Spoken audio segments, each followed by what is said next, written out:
ഓരോ മുഹൂർത്തങ്ങൾക്കും അതിൻ്റെതായ സന്തോഷങ്ങളുണ്ട്. അതിൽ ചിലത് ഒരിക്കലും മറക്കാൻ പറ്റാത്തതും. Azad gold and diamonds, Thazhepalam, Tirur. Kadalundi Anangad fish landing സെന്ററിലെ മണ്ണുകൾ നീക്കം ചെയ്തു തുടങ്ങി. വള്ളിക്കുന്ന് പഞ്ചായത്തിലെ ആനങ്ങാടി ഫിഷ് ലാൻഡിംഗ് സെന്ററിൽ കേരള വാട്ടർ അതോറിറ്റി പ്രോജക്ട് ഡിപ്പാർട്ട്മെന്റിന്റെ മണൽ കൂട്ടിയിട്ടത് 150-ൽ കൂടുതൽ വരുന്ന കായിക താരങ്ങൾക്ക് പ്രയാസമുണ്ടാക്കിയിരുന്നു. KDF സംസ്ഥാന പ്രസിഡന്റും നാട്ടുകാരനുമായ അസീസ് കടലുണ്ടിയുടെ നേതൃത്വത്തിൽ പഞ്ചായത്ത് സെക്രട്ടറിക്ക് മണ്ണ് നീക്കം ചെയ്യുന്നതിന് വേണ്ടി നിവേദനം നൽകിയിരുന്നു. കൂടാതെ പ്രൊജക്ട് ഡിപ്പാർട്ട്മെന്റിനും വാട്ടർ അതോറിറ്റിക്കും നിവേദനം നൽകിയിരുന്നു.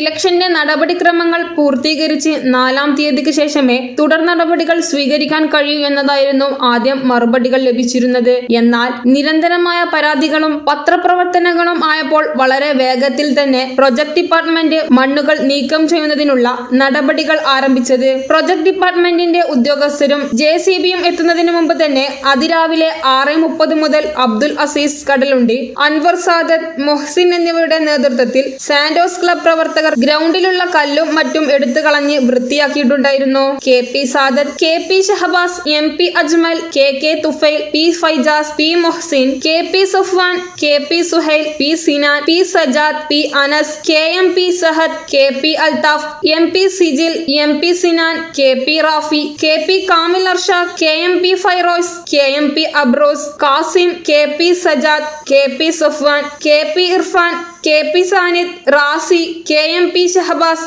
KP Udaif, KP Ansil, KP Rizwan, KMP Sidan, KMP Navas, KP Favas, KP സീസ് ഫവാസ്, EP അൻസിൽ, സയ്യിദ് അഫ്താബ്, അൻസീർ അലി, സനൂദ്, മൊഹ്സിൻ, ആദിൽ, സാബി എന്നീ സാന്റോസ് ക്ലബ് പ്രവർത്തകർ സന്നിധരായിരുന്നു.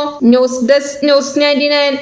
35 വർഷത്തെ വിശ്വസ്ത പാരമ്പര്യവുമായി എന്നും എപ്പോഴും കൂടെയുണ്ടെന്ന വിശ്വാസം.